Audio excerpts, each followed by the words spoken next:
Hello guys, good morning. Welcome back to my channel and welcome back to my new vlog. আমার একটু ঠান্ডা লেগে গেছে, গলার ভয়েস শুনে হয়তো তোমরা বুঝতেই পারছো। তো ঠান্ডা লেগে গেছে বলে গলাটাও খুব ব্যথা করছে, প্রচন্ড কাশিও হচ্ছে, ভয়েস দিতে একটু অসুবিধাই হবে, তোমরা একটু মানিয়ে নিও। সকালবেলা এসেছি বাজারে, আর এই যে সবজি বাজার, ফল বাজার, মুদি বাজার সবকিছু করে নিয়েছি। এখন চলে এলাম বাড়িতে। বাড়ি এসে রান্না বসিয়ে দিয়েছি। আজকে আর স্নান করিনি, ভাবলাম রান্না বান্না করে নিই তারপরে স্নান করব। তো আমার রান্নার জোগাড় দেখে বুঝতেই পারছো আজকে কি রান্না হচ্ছে। আজকে করব একটুখানি পোলাও আর আলুর দম। তো সবজি বাজারে সবজি কিনে নিয়ে আসলাম ঠিকই, কিন্তু সবজি টবজি আর আজকে রান্না করব না, সব ফ্রিজে ঢুকিয়ে দিলাম। এখন আলুর দম আর পোলাওটা করছি। আলুর দমের সঙ্গে পোলাও খেতে কিন্তু খুবই ভালো লাগে।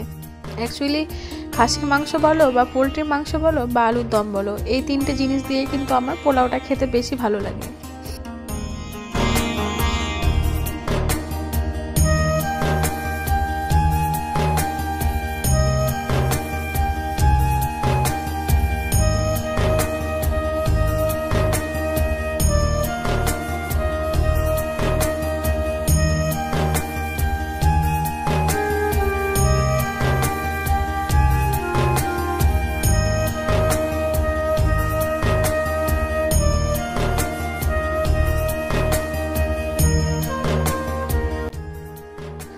তো চালটা ধুয়ে আগে জল ঝরাতে দিয়েছি, আর ততক্ষণে আমি আলুর দমটা রান্না করে নিচ্ছি। তো এটা একটু জল দিয়ে দেবো, তারপরে এটা হালকা করে গ্যাসটা সিমে দিয়ে সেদ্ধ হবে। ততক্ষণে আমি ওই সাইডে আর একটা কড়াই বসিয়ে পোলাওটা করে নেব। দেখতে পাচ্ছ চালটা কিন্তু জল ঝরে একেবারে ঝরঝরে হয়ে গেছে। আজকে তোমাদের সঙ্গে শেয়ার করব আমি কিভাবে পোলাও রান্না করি।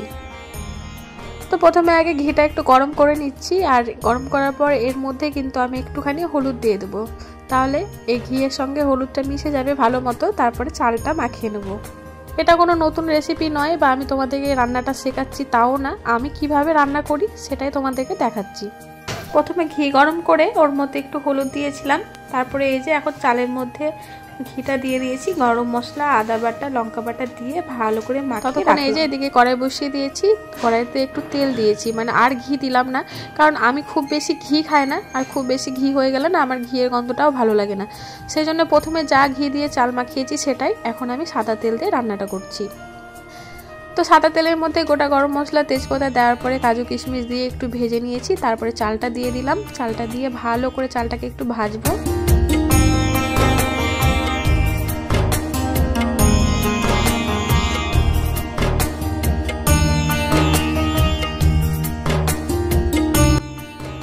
চালটা ভালো মতো ভাজা হয়ে গেছে, এবার দিয়ে দিলাম পরিমাণ মতো জল।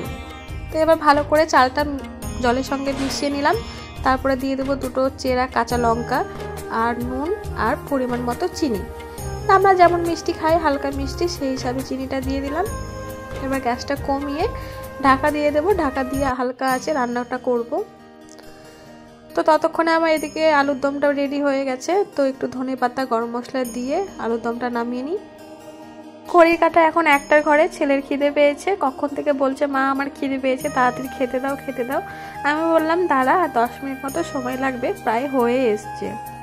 তো চলো ঢাকনাটা খুলে দেখি কি খবর। এই যে দেখতেই পাচ্ছি তেলগুলো সাইডে সরে গেছে। তো আবার ভালো করে তেলের সাথে মশলার সঙ্গে চালটা ভালো করে নেড়ে চেড়ে নিলাম। তারপরে আবার একটু ঢাকা দিয়ে রেখে দেবো।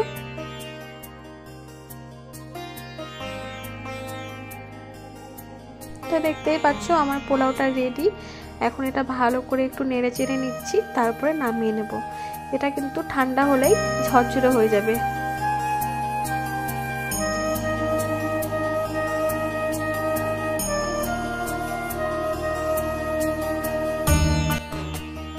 তো তোমাদেরকে তো বললাম যে ওর খুব খিদে পেয়ে গেছে, পোলাও দেখে হয়তো একটু বেশি খিদে পেয়ে গেছে, ভাত দেখলে এত তাড়াতাড়ি খিদে পায় না। তো ওকে আগে খেতে দিয়ে দিই, তারপরে আমি স্নান করতে যাব, ওই জন্য খাবারটা বেড়ে নিচ্ছি ওর জন্য।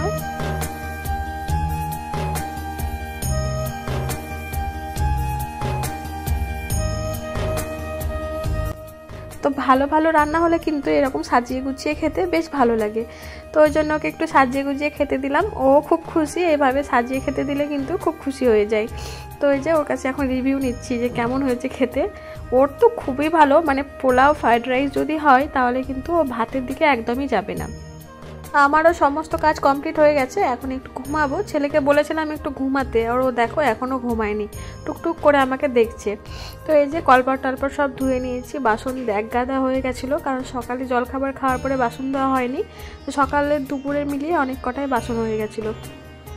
তো শুতে যাওয়ার আগে ভাবলাম এই যে মিক্সিটা দেখছো, এটা একটু দেখছি নোংরা হয়ে গেছে, মানে ওপরে সব মশলা টশলা পড়েছে। ভাবলাম যে একটু পরিষ্কার করে মুছে নিই, তারপরে নয় ঘুমাতে যাব। 2-3 দিন থেকে ভাবছি যে মিক্সিটা পরিষ্কার করব, কিন্তু আর করা হচ্ছে না। তো ভাবলাম আজকে পরিষ্কার করে তবেই শুতে যাব।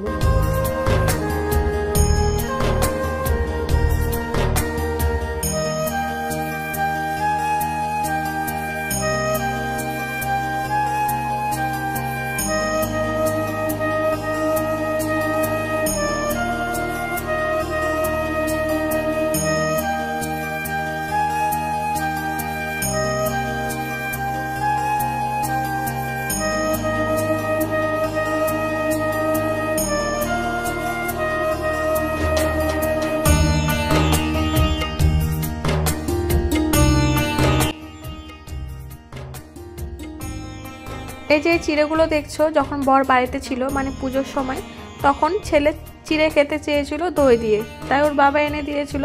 কিন্তু ওই 2-1 দিন দই চিড়ে খেয়েছে, তারপরে আর দই চিড়ে খেতেই দিই না, কারণ এখন তো ঠান্ডা পড়ে গেছে। তো ওই জন্য চিড়েগুলো খাওয়াই হচ্ছে না। তো ভাবলাম চিড়েটা একটু ভালো করে ভেজে তারপরে চানাচুর লবণ মাখিয়ে একটা কৌটোতে ভরে রাখি।